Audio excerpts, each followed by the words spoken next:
cerdas, santai tapi berfaedah juga. Prodi komunikasi yang membangun negeri, berilmu dan beretika selalu kami junjung tinggi.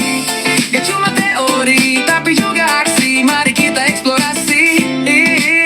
Ini suara kampus, suara kita, podcast edukasi yang penuh cerita, ngomongin masa depan juga realita, dengan sopan santun gaya anak muda. Universitas Batu Raja, tempat kita bersuara, bareng prodi komunikasi kita bisa.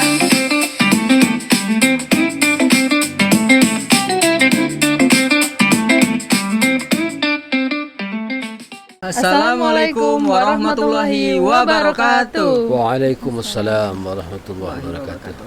Selamat datang di podcast Ilmu Komunikasi Universitas Batu Raja. Pada kesempatan kali ini kami menghadirkan sebuah episode spesial sebagai bagian tugas dari mata kuliah jurnalisme audio bersama dosen pengampu Ibu Bianca Virgiana MIkom selaku dosen Prodi Ilmu Komunikasi Universitas Batu Raja. Sebelumnya perkenalkan, nama saya Sultan Aulia. Saya sebagai host pada hari ini dan saya tidak sendirian. Hari ini saya ditemani oleh teman saya yang sangat luar biasa. Boleh dikenalkan namanya, Kak? Halo semuanya, saya perkenalkan, nama saya Nabila Difajarina. Baiklah, tema kami pada hari ini itu mengangkat sebuah seputaran ibadah haji, yang dimana kita setelah melaksanakan ibadah haji sebelumnya memperingatin juga Hari Raya Idul Adha ya, Kak, yaitu judul kita Perjalanan Suci menuju Tanah Suci. Oke, bersama kami telah kami hadirkan secara langsung narasumber yang sangat luar biasa yang kami datangkan langsung dari Kementerian Agama ya, Kak. Ya, Kementerian Agama Kabupaten Ogan Komering Ulu yang akan berbagi informasi dan pengalaman seputar penyelenggaraan ibadah haji, mulai dari persiapan, proses keberangkatan hingga layanan bagi para jemaah haji. Oke, langsung saja kita sambut narasumber kita yang sangat luar biasa ini. Pada Bapak Dr. Haji Muhammad Ali SAG MPDI. Selamat datang Bapak, selamat siang. Ya, siang. Bagaimana kabarnya Pak? Alhamdulillah baik. Alhamdulillah. Oke, terima kasih Pak sudah bersedia hadir dalam podcast kita hari ini dan menyempatkan waktunya. Ya, mengingat Bapak sendiri sangat sibuk ya teman-teman, dan alhamdulillah dia telah menyempatkan waktunya untuk hadir di podcast kita pada hari ini. Ya, saya juga senang hadir di Universitas Batu Raja ya, Unbara. Bagi kita Unbara itu sudah punya hubungan kedekatan selama ini. Ada beberapa kegiatan yang kita buat bersama dengan Unbara gitu.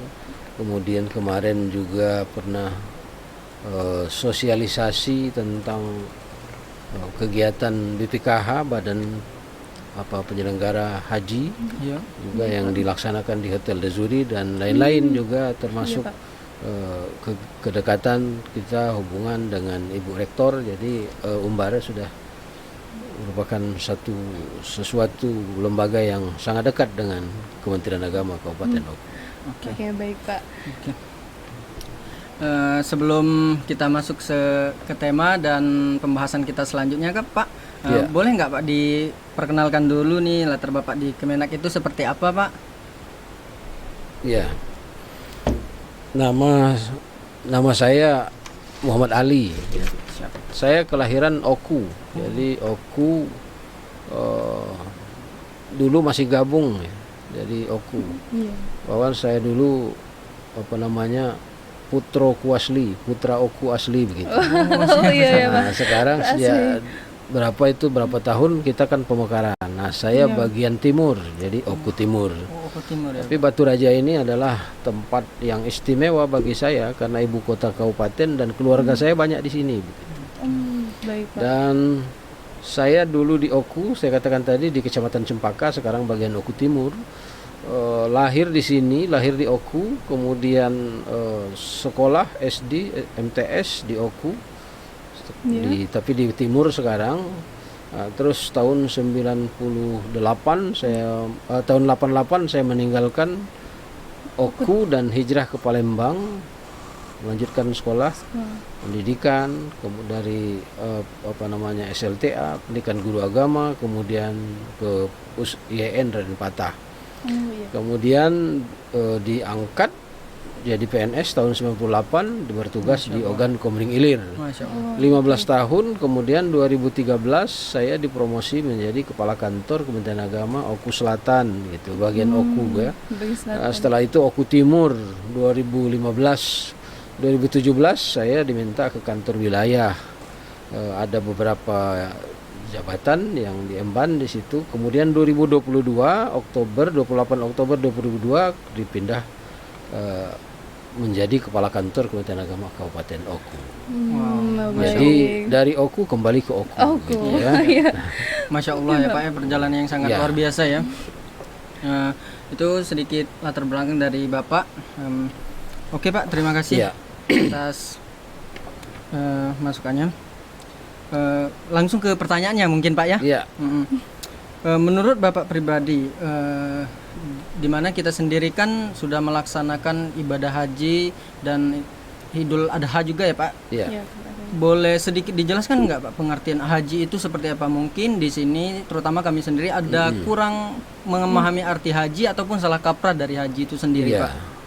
Jadi haji ini kita lihat historisnya dulu ya. Oke boleh. ya, Pak. Jadi haji ini adalah napak tilas dari perjalanan Nabi kita Nabi Ibrahim alaihissalam. Jadi lekat dimensinya dengan baik ibadah haji maupun ibadah kurban, hari raya Idul Adha atau haji itu adalah lekat dengan dimensinya Nabi Ibrahim alaihissalam. Jadi Nabi Ibrahim itu Khalilullah. Kemudian di zaman di Rasulullah sallallahu alaihi wasallam kita umat Islam, dia masuk di dalam bagian rukun Islam. Ya, rukun Islam kita yaitu yang kelima, naik haji bagi orang yang mampu. Ya, Pak. Jadi rukun Islam ini jadi pelengkap. Jadi kalau kita ibaratkan itu, yang pertama adalah syahadat. Syahadat itu kalau dalam Islam itu kalau ibaratkan bangunan adalah pondasi. Pondasi. Jadi kuat pondasinya maka kuat bangunan itu. Nah, kemudian yang kedua solat. Nah, solat ini tiang. Jadi tiang-tiang penyangga itu untuk menguatkan bangunan. Kemudian yang ketiga ya solat. Puasa. Puasa itu perisai. Jadi dinding ya. Jadi dinding sebuah bangunan itu dinding. Nah, dindingnya itu puasa. Kemudian zakat. Zakat itu untuk untuk membersihkan ya. Jadi kemudian kemudian atap, dianggap atap ke sebuah bangunan. Nah, kemudian haji itu yang kelima, itu pelengkap. Tidak lengkap rumah itu kalau tidak dilengkapi dengan rukun Islam yang kelima. Rukun Islam yang kelima itu adalah haji, ibadah yang paripurna. Jadi paripurna.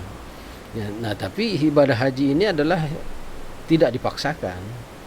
Jadi ibadah haji ini adalah bagi yang mampu.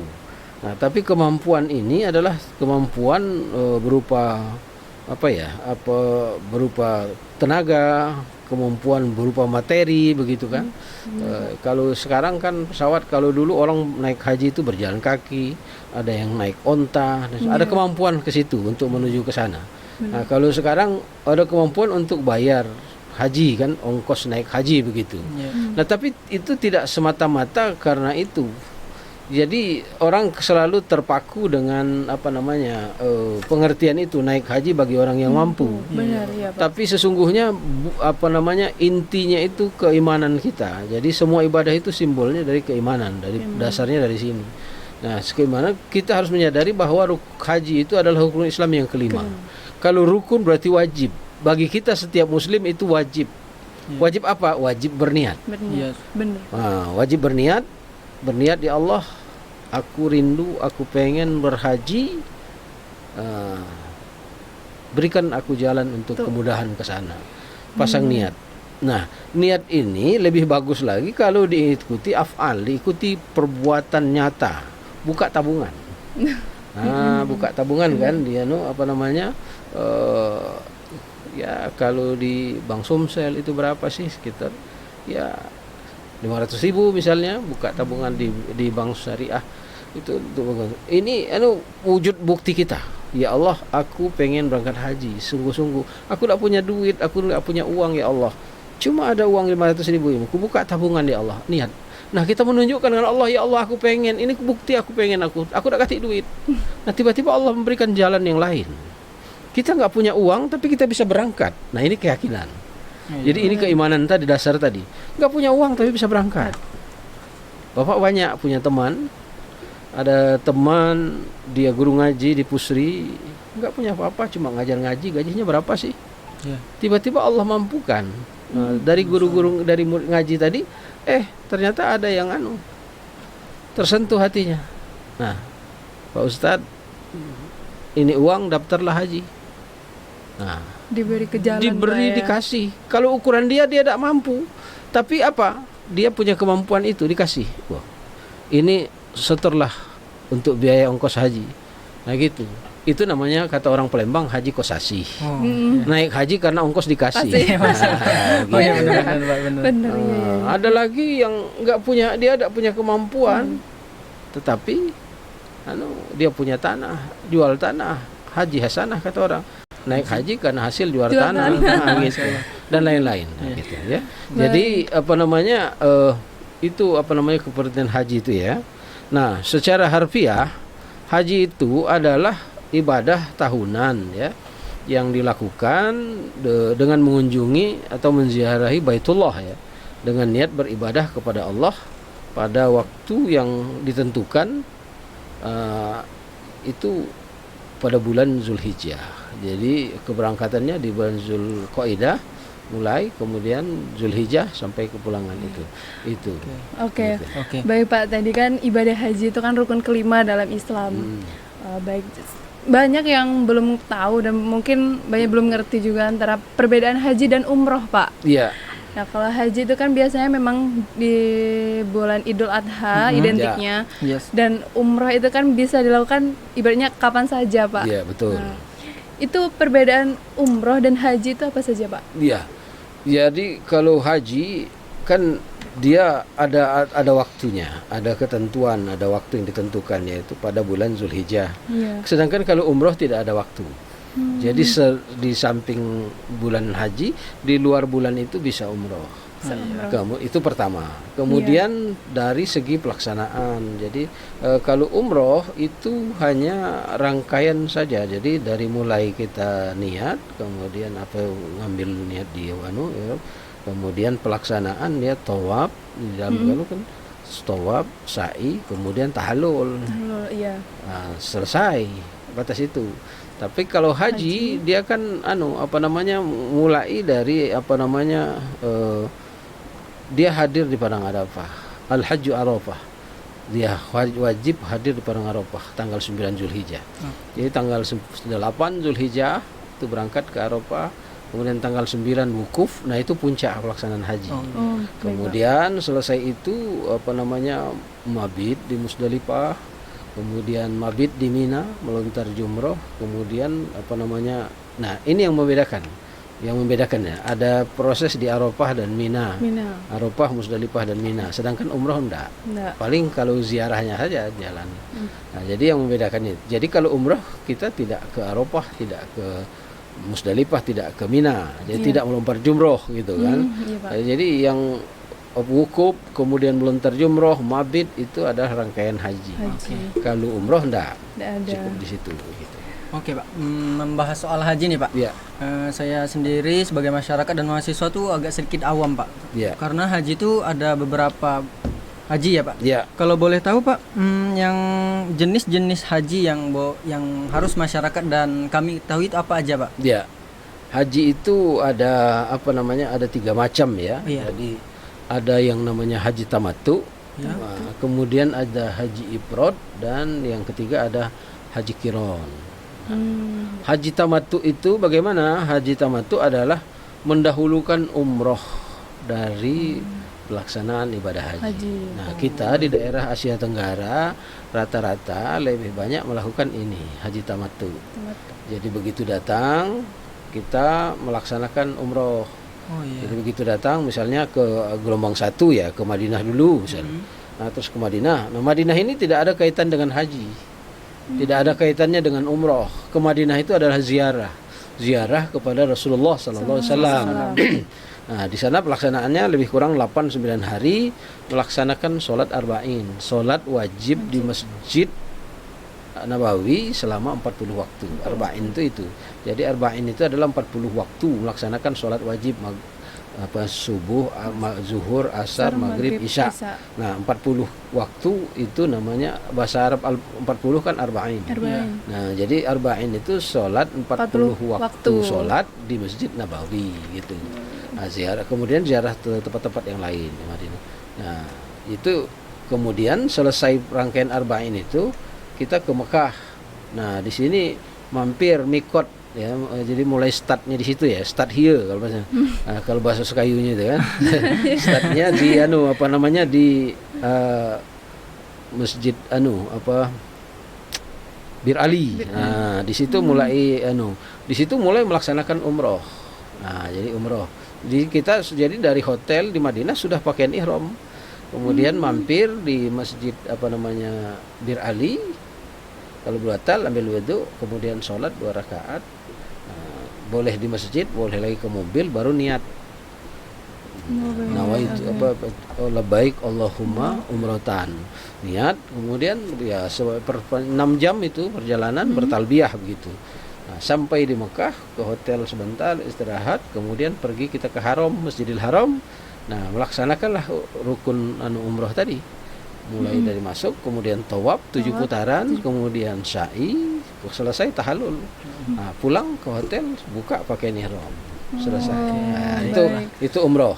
Nah, kemudian nunggu tanggal 8 Zulhijjah, artinya dari masa itu ini biasa. Jadi umroh sunat yang dilaksanakan. Nah, tanggal 8 Zulhijjah kita melaksanakan ibadah haji dan seterusnya. Itu jadi itu tamattu mendahulukan ya. Oh, iya, Pak. Kalau haji ifrad itu menjalankan ibadah haji tanpa disertai umroh. Nah, jamaah yang memilih ifrad tidak mewajibkan membayar dam. Nah, yang tamattu tadi dia maka diwajibkan bayar dam, motong hewan. Motong hewan kurban. Ya, hewan dam ya. Oh, iya. Nah, jadi bisa kambing, bisa juga unta. Nah, kalau ifrad tidak, dia menjalankan ibadah haji saja tanpa disertai umroh. Jadi kemudian yang keempat, yang ketiga haji kiron. Dia melaksanakan haji dan umroh dalam waktu bersamaan. Nah, jadi itu dengan niat yang satu. Jadi di sini juga begitu. Jadi begitu 3 macam itu. Ya. Oke, dari penjelasan Bapak tadi kita jadi tahu ya Kak, macam-macam haji. Iya, ada 3 ya. Ada 3 macam-macam haji ternyata Pak. Nah, terus sekarang ini banyak yang belum tahu Pak. Apa saja, mungkin ada yang rekan-rekan semua atau teman-teman yang nonton podcast ini mau mempersiapkan mau daftar haji Pak. Oke. Apa aja yang harus disiapkan Pak? Mulai dari dokumen ataupun biaya dan lain-lainnya Pak. Fisik, Pak. Itu bagaimana itu Pak? Memang kita motivasi haji itu adalah ibadah fisik. Jadi haji itu banyak ibadah fisik. Jadi mulai dari dari tawaf, sa'i kan fisik semua. Kemudian melontar, kemudian wukuf itu kan butuh fisik. Jadi lebih baik, lebih bagus itu melaksanakan ibadah haji itu masih usia muda. Oh, siap. Nah, gitu. Jadi mahasiswa sudah bisa, kalau memang ada rezeki ya bisa diprogram untuk daftar. Daftar. Jadi daftar itu untuk dapat porsi 25 juta.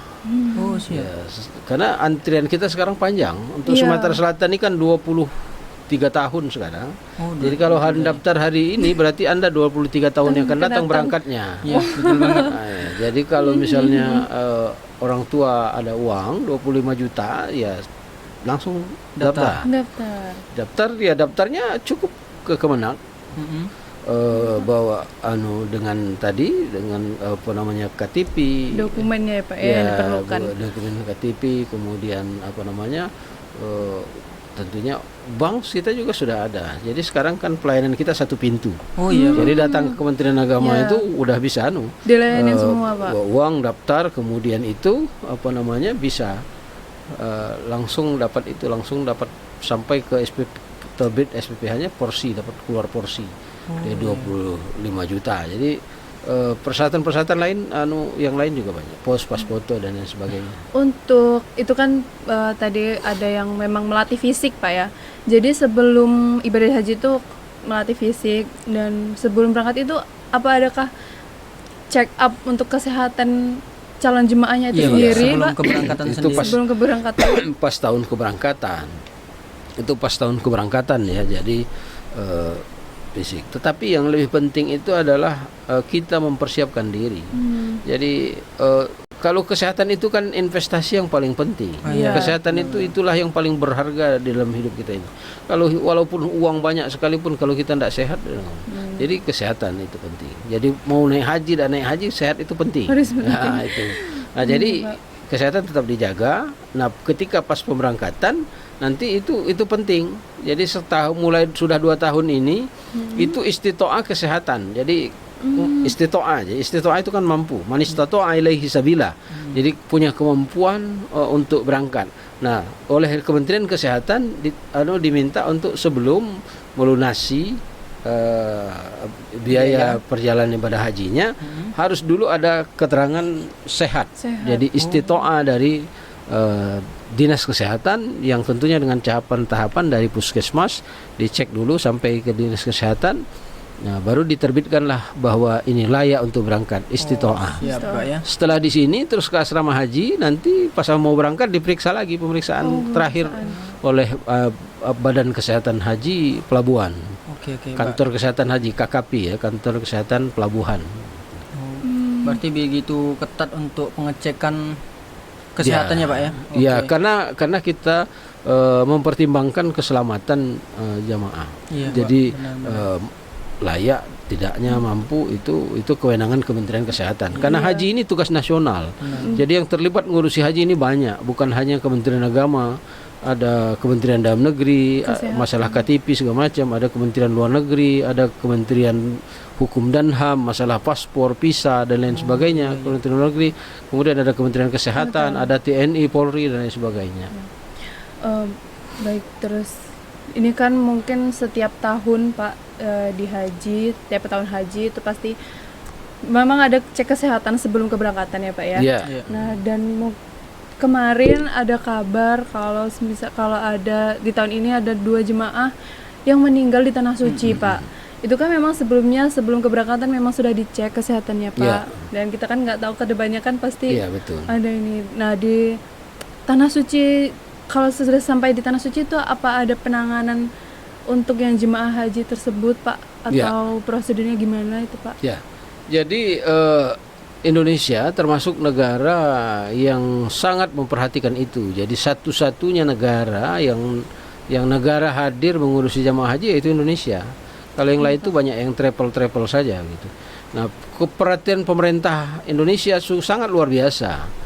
Mulai dari tanah air kita dilakukan pemeriksaan kesehatan, kemudian di embarkasi, di asrama haji, kemudian dalam penerbangan selama perjalanan di dalam kloter itu ada petugas kesehatan, ada dokter, ada perawat. Jadi yang menyertai dia dalam perjalanan itu, kemudian ada sektor juga ada yang ngurusi kesehatan, kemudian ada klinik kesehatan haji. Kalau dulu kantor kesehatan haji baik di Mekah maupun Madinah juga semua ada itu. Jadi di tanah air diperiksa sehingga dapat mendapat layak istitoah, berarti sehat dimungkinkan untuk situ. Nah, cuaca di Arab Saudi berbeda. Iya, benar Pak. Kemudian kondisi panas, capek dan lain sebagainya. Nah, itu juga faktor Mempengaruhi juga. Pak ya. Kemudian masalah ajal itu masalah urusan Allah. Iya. Kita diam di rumah aja, tidur di kamar aja, kalau mau meninggal begitu. Karena Begitu. sudah ajalnya Pak. Nah, iya kan? Meskipun check up-nya udah Iya. teliti mungkin Pak ya. Berarti ketentuan kan waktu kita dalam kandungan ibu kita umur 4 bulan dalam kandungan ditiupkan ruh di situ sudah ada perjanjian dengan Allah. Ada ketentuan, kau akan lahir di sini tanggal sekian, bulan sekian, tahun sekian, kau akan meninggal, jodohmu sianu, kemudian kau akan meninggal tanggal sekian di siang. Sudah ditentukan, alastu birabbikum. Nah, itu ketentuan perjanjian kita dengan Allah. Tapi itu rahasia bagi kita, yang tahu roh. Kita tidak tahu. Makanya untuk menyambut itu kita harus tetap beribadah. karena ini rahasia dari Allah. Oke. Nah, kita tidak tahu bahwa bapak yang meninggal tadi berarti memang janjinya waktu di Waktu pas 4 bulan kandungan itu berarti meninggalnya di Mekah. Iya, Masya Allah. Dan alhamdulillah bersyukur. Banyak juga orang yang mendambakan pengen meninggal di Mekah. Yang pasti dia pasti masuk surga Iya, gitu. Betul. Perihal meninggal nih Pak, seandainya ada jamaah haji yang meninggal sebelum pelaksanaan puncak haji Pak, keberangkatan. untuk status hajinya itu sendiri seperti apa Pak? Ya, jangankan sebelum pelaksanaan ibadah haji, Ya. dia nabung. Heeh. Bismillah ya Allah, aku nyetor duit 25 juta ini, aku pengen berangkat haji ya Allah. Sudah nyetor setahun dia meninggal. Iya. Insya Allah niatnya itu kalau benar-benar niatnya karena Allah, insya Allah hajinya sudah menjadi haji mabrur, dicatat oleh Allah. Jadi niat itu, apalagi sudah di sana, Oh iya Pak. apalagi sudah di sana. Tetapi tanggung jawab pemerintah dengan pemerintah Arab Saudi dan juga perlindungan jamaah kita luar biasa. Jadi setiap jamaah itu diasuransikan. Nah, ketika dia meninggal seperti yang kemarin itu ada yang Iya. satu meninggal belum haji kan, Iya, Pak. yang Pak siapa namanya lupa itu orang dari sini, orang Batu Raja ini meninggal itu. Nah, ya itu kan dia diasuransikan. Jamaah haji itu diasuransikan. Jadi ketika terjadi meninggal seperti itu, dia akan diurus. Ada petugas kita, petugas kloter ngurusnya dengan perwakilan pemerintah di Mekah dengan dari sektor dari Dakar Mekah akan mengurus dan dimakamkan, kan disolatkan di Masjidil Haram yang merupakan jutaan manusia dari seluruh penjuru dunia menyolatkan dia. Disolatkan kemudian dimakamkan. Nah, kemarin sudah dimakamkan. Nah, selesai itu yang bersangkutan dibadalkan haji. Walaupun sudah insya Allah mabrur hajinya, tapi tetap upaya pemerintah dibadalkan, ada yang mewakili melaksanakan hajinya, dibadalkan. Kemudian setelah pulang ke tanah air nanti asuransinya akan dicairkan. Jadi asuransinya dicairkan full. Berapa dana haji yang disetornya tadi? 25 juta ditambah yang pelunasan terakhir 56 juta itu insya Allah kembali ke rekening yang bersangkutan dan boleh didaftarkan kembali oleh Anak. ahli warisnya, boleh ya. Bisa digantikan Pak jadi ya? Iya itu. Jadi Jadi dikembalikan 100%. Dana yang disetor itu akan dikembalikan 100%. Itu asuransi. Oke. Membahas soal biaya nih Pak. Ya. Seperti yang kita tahu biaya haji itu bukan di Indonesia saja, yang di dunia mungkin Pak ya, Ya. kebanyakan turun naik, bahkan naik terus nih Pak. Itu Ya. penyebabnya boleh dijelaskan nggak Pak? Apa kira-kira Pak? Ya karena standarnya itu standar dolar. Oh iya Pak. Ya, standar dolar. Dolar kan turun naik begitu Iya. kan. Berapa dolar hari itu. Nah, jadi begini, biaya haji itu kan yang pertama disetor tadi untuk pendapatan untuk per porsi kan 25 juta. Iya. Iya. Nah, 25 juta kita antri nunggu sampai waktu pemberangkatan. Nah, pas waktu pemberangkatan nanti itu biaya pelunasan itu ditentukan pada saat tahun itu. Oh, Jadi penentuan besaran biaya itu adalah hasil keputusan sidang DPR RI. Jadi DPR bersidang menentukan biaya haji tahun ini. Dengan diusulkan oleh BPKH OBF tahun ini berapa sekian 80 juta sekian itu kan. 80 juta sekian itu kemudian dipotong 25 juta yang pendaftaran awal, kemudian dipotong lagi subsidi ya, dana efisiensi, dana dari dari pengembangan setoran itu, tabungan itu, haji itu, kemudian sisanya itu yang disetor jamaah. Jadi seperti tahun ini kita kan 56 juta. 56 juta dikurang 25. Sisa itu terakhir itulah yang disetor oleh jamaah untuk pelunasan. Nah, kelebihan dari situ dari 56 kan 80 sekian hampir 90 juta itu. Nah, dari 56 itu kan 6 itu dari hasil pengembangan tabungan tadi. Jadi itu disubsidi. Jadi mulai penerbangan, kemudian akomodasi di Mekah, di Madinah, Arafah, Musdalifah, Mina, kemudian hotel dan lain sebagainya, itu termasuk itu. Dan juga makan ya di Mekah, Arafah, Musdalifah, Mina, di Madinah makan itu. Kemudian waktu mau berangkat jamaah haji ini dikasih juga living cost Living untuk cost. untuk biaya hidup, untuk bisa belanja di situ kan. Padahal makan didapat. Iya. Jadi zaman saya dulu berangkat dulu sebelum 2015 itu di Mekah itu tidak dapat makan. Jadi Madinah, Jeddah, kemudian Arafah dan Mina itu dapat makan. Bisa dulu prasmanan, terakhir dulu kota, terus prasmanan, sekarang kembali ke kota lagi. 2015 ada kemajuan, Mekah dapat makan. Saya berangkat 2016 dengan ibu, nah dapat dapat makan 2 kali, makan siang dengan makan malam. Dapat. Nah sekarang itu 3 kali dapat makan malam. Pagi, siang, malam, tiap hari. Dulu sebelum 15 ke sana yang tidak dapat makan tadi maka dikasih living cost. Dikasih living cost untuk biaya hidup untuk makan di Mekah. 1.500 rial. Artis sekitar 1,5 juta waktu itu. Nah, sekarang dikasih 750 rial. 750 rial itu kalau dirupiahkan sekarang sekitar 3,5 juta. Jadi dari uang 56 juta tadi dikembalikan kepada jamaah sekitar 3,5 juta. Untuk living cost tadi Pak ya? Iya, living cost tadi gitu kan. Jadi itu ya pesawat penerbangan, hotel, kemudian bis dari Mekah, Madinah dan sebagainya itu semua termasuk murah. Oke Pak. Tadi kita sudah banyak bicara soal haji nih Pak. Kalau boleh tahu ini boleh bertanya tentang di Kemenak Oku sendiri Pak ya? Itu mungkin Kemenak Oku ada program nggak tuh Pak untuk saat ini? Mungkin program haji ataupun program yang lainnya boleh dijelaskan kepada kami ataupun pemirsa Pak? Biar pada tahu. Kalau saya kan ngurus haji ini sejak 91 ya, tahun 91. Tahun 91 saya sudah ngurus haji di Pusri itu dulu jamaah al-Aqabah. Kemudian jadi pegawai, setiap tahun ngurusi haji, memberangkatkan haji waktu di KUA.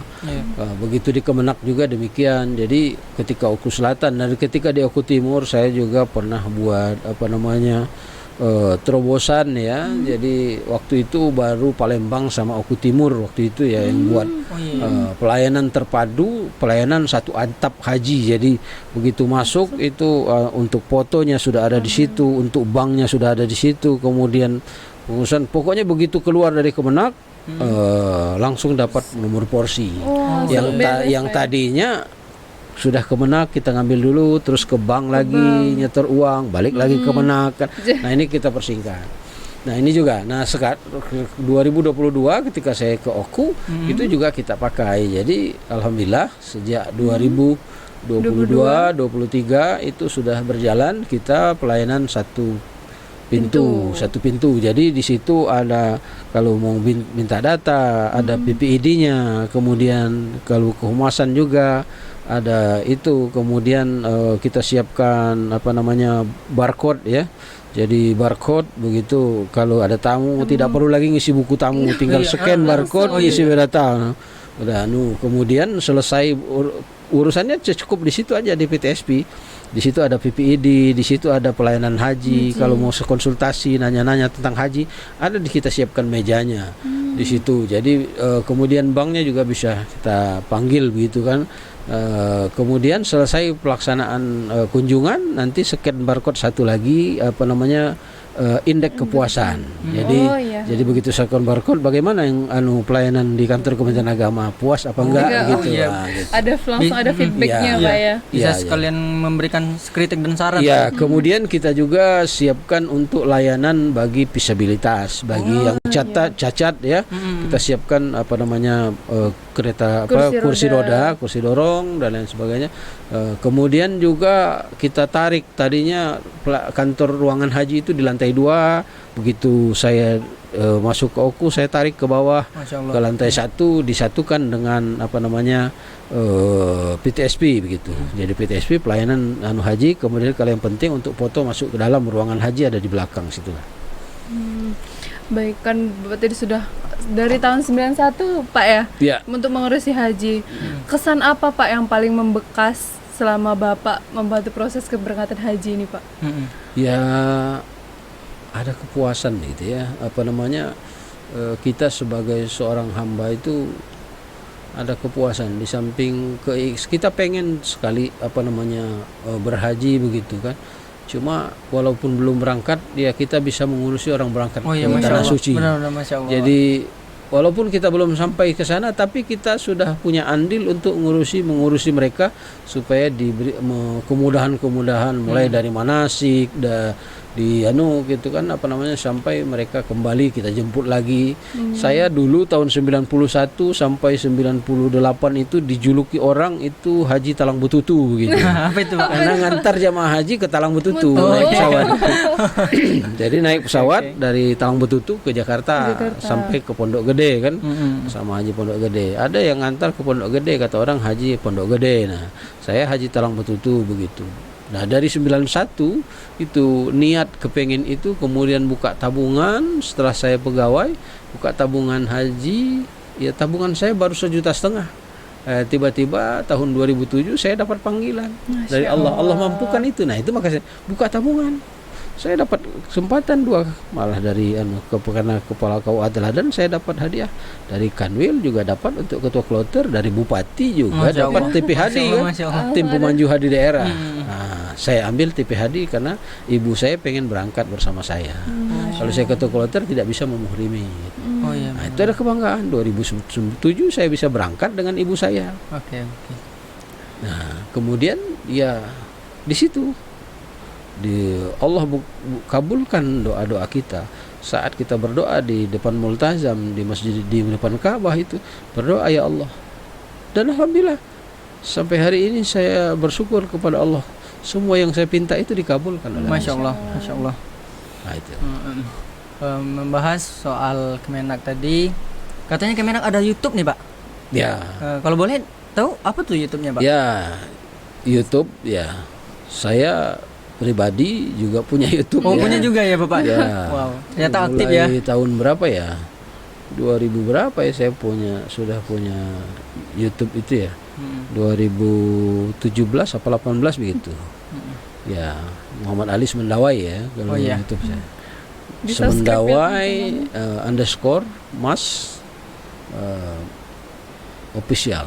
Oke. Jangan lupa subscribe Iya, teman-teman. benar. Kalau nggak salah tadi sudah kita kepoin, Iya. sebenarnya udah lumayan. Kemudian di teman-teman. kantor kita juga sejak saya masuk di Oku kita sudah punya YouTube juga. Oh, Masya Allah. Kaboku TV, bukan Kaboku TV ya. Langsung, Pak, ya? Kaboku TV. Oke. Kementerian Agama Kabupaten Oku TV. Oke. Kaboku TV.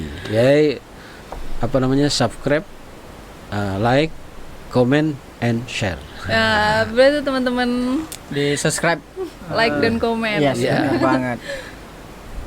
Baik, Itu tadi udah bahas panjang banget Pak ya.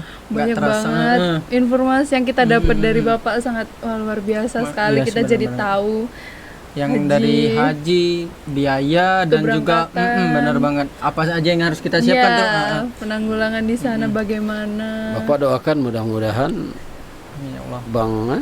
Sultan Bang Sultan dengan Nabila. Mbak Nabila supaya dan kru semuanya supaya dapat ke tanah suci. Amin, amin, ya Allah. Baik itu haji maupun Umrah. Baik. Hmm. Baik, sebelumnya kami mengucapkan terima kasih banyak Bapak atas kesempatan yang sangat luar biasa ini. Kita bisa ngobrol, Sama-sama. sharing. Nggak kerasa ya Kak, waktu udah menunjukkan sepertinya udah hampir habis Ya. di penghujung acara kita hari ini. Dan semoga informasi yang Bapak berikan bermanfaat Benar bagi banget. masyarakat luas. Tentunya teman-teman kita Yang yang mau menonton. berangkat haji. Dan utamanya seperti kita sendiri ya Kak, Iya, yang iya, benar-benar benar. banyak tidak tahu tentang haji sendiri.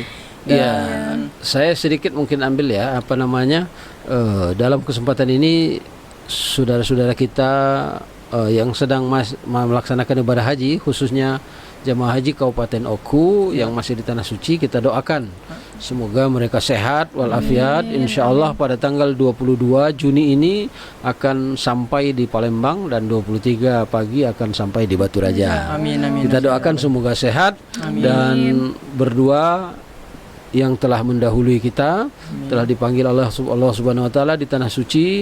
Insyaallah hajinya mabrur. Amin. Kita doakan semoga beliau disayangi, dicintai Allah dengan hajinya mabrur dan surga insyaallah tempatnya. Amin, ya Amin, Rabbal Rabbal Alamin. Alamin. Pada keluarga dimohon bersabar dengan meningkatkan keimanan dan ketakwaan bahwa waktu beliau sudah sampai dan berbahagialah beliau meninggal dalam keadaan melaksanakan ibadah haji di Tanah Suci lagi. Insya Allah tidak ada tempat yang layak kecuali surga baginya. Amin. Amin, amin ya Rabbal Amin, Alamin. ya Allah. Oke, teman-teman, tak terasa udah di penghujung waktu. Kami selaku host dan co-host dan Bapak, terima kasih Ya, atas sama-sama. kesempatan yang diberikan. Mohon maaf. Saya juga terima kasih kepada Umbara juga terima kasih. Bersatu saudara, visip hukum bersatu tak terkalahkan untuk semua.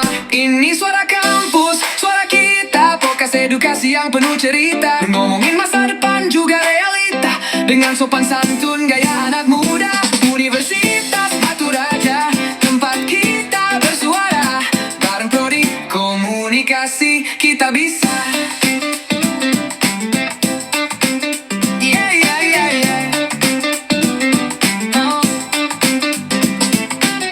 Dari hati ke hati, dari kita untuk semua. Suara Universitas Batu Raja,